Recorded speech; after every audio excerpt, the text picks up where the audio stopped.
भाई बहन और माँ भी बार बार इस तरह सामान लेकर यहाँ से वहाँ भागते परेशान हो चुके थे। सबसे ज्यादा दिक्कत आती थी बार बार स्कूल बदलने में, नया माहौल, नए लोग। जब तक हम थोड़ा संतुलित हो पाते, पापा एक नई जगह जाने का आदेश सुना देते। इस बार पापा का तबादला शहर से दूर एक छोटी सी पहाड़ी पर बसे गांव में हुआ था। हम चारों का मुंह लटका हुआ था। एक तो गांव, वो भी इतना पिछड़ा हुआ, न ढंग का स्कूल होगा न रहने की जगह। ऊपर से हमारे बड़े परिवार का छोटे मोटे मकान में गुजारा भी नहीं था। पापा ने बताया कि रहने के लिए डाक विभाग की ओर से एक पुराना बंगला तैयार कर दिया गया है, कोई दिक्कत नहीं आएगी। भारी मन से हमने अपना शहर वाला मकान छोड़ा और पहाड़ी के लिए निकल पड़े। हम 4 भाई बहनों में सबसे बड़ा मैं, रवि, फिर मुझसे छोटा सचिन, फिर हमारी 2 छोटी बहनें, एक विनी जो 14 साल की थी और सबसे छोटी सोनी थी। विनी चारों भाई बहनों में सबसे ज्यादा चंचल और खिलंदा स्वभाव की थी। हर समय हंसना, मुस्कुराना, खेलना कूदना, सबको परेशान करना, यही उसकी दिनचर्या थी। हम नए बंगले में पहुंच चुके थे। बंगला हमारे अंदाजे से कहीं गुना बड़ा था। बंगले का एक भाग हमारे रहने के लिए साफ किया गया था। बाकी लगभग आधे भाग में कहीं ताले जड़े थे तो कहीं भयंकर टूट फूट मची थी। कहीं कहीं दरवाजे पर सांकल लगाकर छोड़ा गया था। हम बंगले को घूम घूम कर देख ही रहे थे कि एक बूढ़ी महिला लाठी टिकाते आ गई। उन्होंने बताया कि उनके पुरखे भी इसी हवेली की देखरेख करते थे। वो अपने माता पिता की इकलौती संतान थी। शादी के कुछ समय बाद ही उसके पति का देहांत हो गया तो वो वापस अपने मायके आ गई और इसी हवेली की देखरेख करने लगी। माई लगभग 75 साल की बूढ़ी महिला थी। हमारे परिवार को देखकर उन्होंने मेरी दोनों छोटी चुलबुली बहनों के सर पर प्रेम से हाथ फेर कर कहा, अल्लाह हाफिज। आप मुस्लिम हैं? माँ ने कुछ अजीब से भाव चेहरे पर लाकर कहा, जी मैडम, एक बात का ख्याल रखिएगा, बच्चियां बंगले के दूसरे हिस्से में ना जाने पाए। बच्चियों से मतलब क्या है आपका? मेरा मतलब बच्चे या बड़े कोई भी बंगले के दूसरे भाग में ना जाने पाए। जितना हिस्सा साफ किया है उतना ही भाग इस्तेमाल में लाए, समझे? लेकिन क्यों? ऐसा क्या है वहाँ? कुछ नहीं, बस बरसों से खाली पड़ा है और अधिकतर हिस्सा टूटा फूटा है। कोई दुर्घटना ना हो जाए इसीलिए एहतियातन कह दिया बस। बाकी जैसा आप लोगों की मर्जी। वो अपनी लाठी टेक कर जाने लगी। आप इस बंगले में नहीं रहती हैं? माँ ने हैरानी से पूछा। नहीं नहीं, मैं तो पास ही में बनी छोटी सी बस्ती में रहती हूँ। यहाँ से ज्यादा दूर नहीं है। अगर कभी कोई जरूरत हो तो बुला लीजिएगा। हम लोग घूम घूम कर पूरे घर का मुआयना करने लगे। पापा और माँ घर का सामान सही करने में व्यस्त हो गए। इतनी बड़ी हवेली में तकरीबन 20 कमरे थे, जिसमें से लगभग 10 कमरे बंद थे, यह जर्जर हालत में थे। बाकी के 10 कमरों में से 4 तो हमने अपने लिए पसंद कर लिए थे। बाकी बचे कमरों में सामान लगाने के बाद भी 2 कमरे बचे ही थे। ये बचे 2 कमरे मेरी दोनों शैतान बहनों के खेलने का मैदान बन चुके थे। हमारा दाखिला गांव के ही स्कूल में करा दिया गया था। पापा को मिली सरकारी गाड़ी से हम जब तब आसपास के सुंदर दृश्य देखने निकल जाते थे। पहाड़ी इलाके बेहद खूबसूरत होते हैं। पहाड़ों में प्राकृतिक सुंदरता के अतिरिक्त एक और चीज बहुत प्रसिद्ध होती है, वो है यहाँ के काले जादू और भूत प्रेत की कहानियां। मेरे सहपाठी अक्सर मुझे यहाँ वहाँ के भूतिया किस्से सुनाकर डराते रहते थे। मैं भी घर आकर अपने छोटे भाई बहनों को डराने के उद्देश्य से वो कहानियां और भी मिर्च मसाला लगाकर सुनाता। जब वो तीनों अक्सर डर से रोने लगते तो मुझे अपनी जीत का एहसास होता और मेरे चेहरे पर मुस्कान खिल जाती। हमें यहाँ आए अभी कुछ ही दिन हुए थे। मैं छोटे भाई सचिन के साथ क्रिकेट खेल रहा था। मुझसे तीनों बच्चों का ख्याल रखने का बोलकर माँ काम निपटाकर निश्चिंत होकर सोने चली गई थी। दोनों छोटी बहनें भी खाली पड़े कमरों में धमा चौकड़ी मचा रही थी। जाने क्या हुआ, अचानक एक तेज चीख की आवाज सुनाई पड़ी। मैं और सचिन बैट बॉल वहीं फेंक कर तेजी से अंदर की ओर भागे। चीख की आवाज सुनकर माँ भी अपने कमरे से दौड़ती हुई बाहर निकल आई थी। हम दौड़ते हुए हॉल में पहुंचे। वहां कोई नहीं दिखाई दे रहा था। सोनी के रोने की लगातार आवाजें आ रही थी। मुझे समझती देर ना लगी कि सोनी की रोने की आवाज हवेली के दूसरी भाग से आ रही है। मैंने सचिन का हाथ पकड़ा और दौड़ते हुए हवेली के वर्जित भाग में घुस गया। हर तरफ मकड़ी के जाले और धूल का अंबार लगा हुआ था। सामने देखा तो विनी नीचे बेहोश पड़ी थी और सोनी उसके पास खड़ी जोर जोर से रो रही थी। लगभग उसी समय माँ भी हमारे पास पहुंची। विनी को बेहोशी की हालत में देखकर माँ की चीख निकल गई। किसी तरह विनी को लेकर हम बाहर हवादार कमरे में आए। सोनी को पुचकार कर चुप कराने के बाद मैंने उससे पूछा, तुम चीखे क्यों और विनी कैसे बेहोश हो गई? भैया मैं नहीं चीखी, मैं तो विनी को खोजती हुई बाहर हॉल में गई थी। वो शायद अंदर वाले कमरे में छिपने गई थी। उसकी चीख की आवाज सुनकर मैं भाग कर आई तो वो ऐसे नीचे पड़ी हुई थी। सोनी ने सुबकते हुए बताया। माँ विनी को देखकर रोने लगी थी। मेरी हालत भी खराब हुए जा रही थी। माँ को संभालूं, सोनी को संभालूं या फिर बेहोश पड़ी विनी को देखूं।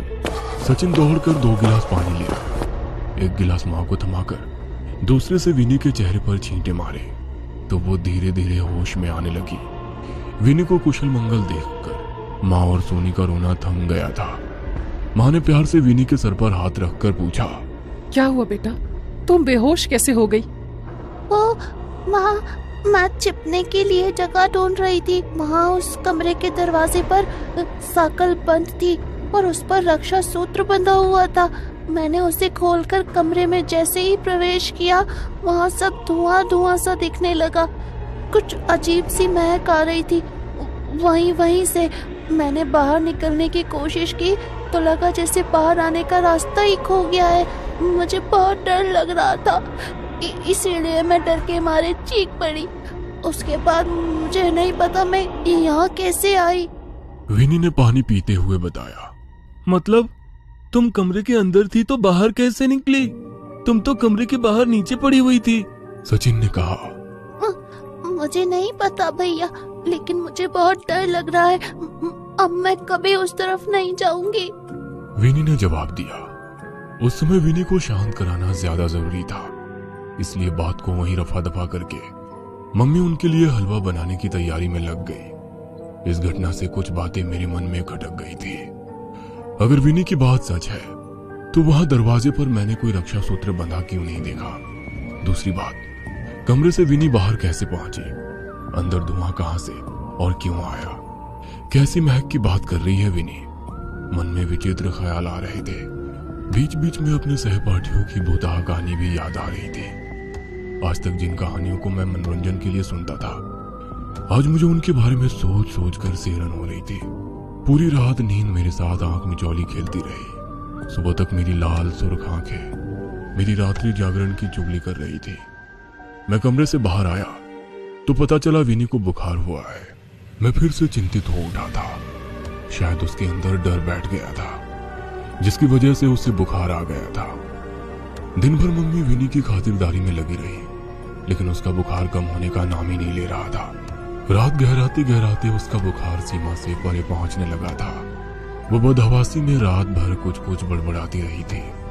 सुबह होते ही पापा की सरकारी गाड़ी में उसे अस्पताल ले जाया गया। अगले 3 दिन इसी तरह बुखार में तड़पते बीत गए। मम्मी पापा हॉस्पिटल में ही विनी के पास ही थे। आखिरकार चौथे दिन खबर मिली कि विनी की हालत में कुछ सुधार आया है। अगले 2 दिन और अस्पताल में बिताने के बाद विनी घर आ गई थी। विनी हम सबकी जान थी। उसके घर आने से हम सबके चेहरे की रौनक लौट आई थी। सब लोग धीरे धीरे सामान्य हो रहे थे, बस एक को छोड़कर। विनी अब पहले की तरह उछल कूद नहीं करती थी। अक्सर एक जगह पर गुमसुम सी बैठी रहती या हमें खेलते देखती रहती। पहले तो हमने इसे बीमारी की वजह से पैदा हुई चिड़चिड़ाहट और कमजोरी समझा, लेकिन यह सिलसिला अंतहीन हो गया। विनी अब कम ही बात करती थी। ज्यादातर समय वो अपने कमरे में ही बिताती थी। समय अपनी गति से आगे बढ़ रहा था। यही सब चलते चलते लगभग 6 महीने बीत गए थे। हम लोग बहुत कोशिश करते कि वो हमारे साथ खेले कूदे, मुस्कुराए, लेकिन उसके चेहरे पर कोई भाव ही नहीं आते थे।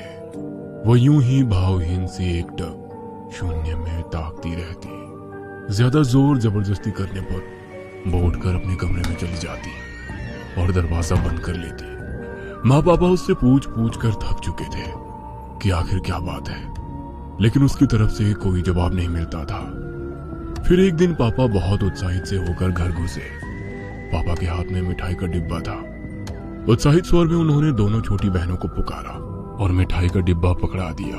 अरे मेरी पदोन्नति हो गई है, तनख्वाह भी बढ़ेगी और अगले 4 साल तक कहीं भागना भी नहीं पड़ेगा। पापा ने खुश होकर कहा। प्रमोशन की खबर ने हम सबके चेहरे पर मुस्कान ला दी थी। पापा विनी को मिठाई खिलाने लगे तो विनी पापा का हाथ झटक कर अंदर भाग गई। पापा के प्रमोशन होने के बाद अब घर में पैसों की कोई दिक्कत नहीं थी। नई पोस्ट पर पापा की अच्छी खासी ऊपरी कमाई होने लगी। घर का माहौल बदलने लगा था। सुंदर पर्दे, महंगे कपड़े, बढ़िया साजो सामान हमारे घर की रौनक बढ़ाने लगा था। सब कुछ हमारी उम्मीद से कहीं ज्यादा अच्छा चल रहा था। इतना कि कहीं ना कहीं इस चमक धमक में हम विनी के व्यवहार को नजरअंदाज करने लगे। धीरे धीरे साल बीतने को आया था। मेरी प्यारी सी चुलबुली बहन अब एक गंभीर सी लड़की बन गई थी। स्कूल में भी उसका प्रदर्शन खराब होता जा रहा था। किसी तरह समझाने बुझाने पर उसने परीक्षा तो दे दी, लेकिन अगले साल उसने स्कूल जाने से साफ मना कर दिया। 1 साल के भीतर ही उसकी शारीरिक और मानसिक स्थिति में बहुत परिवर्तन आ गया था। वो छोटी बच्ची अब एक परिपक्व सी लड़की नजर आने लगी थी। मेरा दाखिला भी कॉलेज में हो गया था। मैं देर रात तक जागकर अपने असाइनमेंट बनाता था। उस रोज रात में पढ़ते पढ़ते मैं काफी देर तक जाग रहा था। अचानक मुझे किसी के फुसफुसाकर बात करने की आवाज सुनाई पड़ी। आवाज मर्दानी थी। मैं कुछ शंकित सा हो उठा। धीमे धीमे सदे हुए कदमों से मैं हॉल में पहुंचा तो आभास हुआ कि आवाज विनी के कमरे से ही आ रही है। मैंने चुपके से झांक कर विनी के कमरे में देखा तो वो एक दीवार की ओर मुंह करके फुसफुसाते हुए कुछ बात कर रही थी। कमरे में विनी के अलावा कोई नहीं था और सबसे ज्यादा मुझे उसकी आवाज विचलित कर रही थी। दिन भर एक शब्द मुंह से ना निकालने वाली लड़की आधी रात को दीवारों से मर्दाना आवाज में बात कर रही थी। किसी तरह मैंने अपनी चीख को गले में ही दबाकर वहां से निकलना उचित समझा। रात काफी हो चुकी थी। मैंने फिलहाल किसी को भी जगाना ठीक नहीं समझा। उस रात मैंने कैसे करके एक एक पल बिताया मैं शब्दों में बयान नहीं कर सकता। सुबह होते ही मैंने मम्मी पापा को सारी बात बताई। माँ किसी अनहोनी की आशंका से कांप उठी थी। माँ और पापा चुपचाप किसी तांत्रिक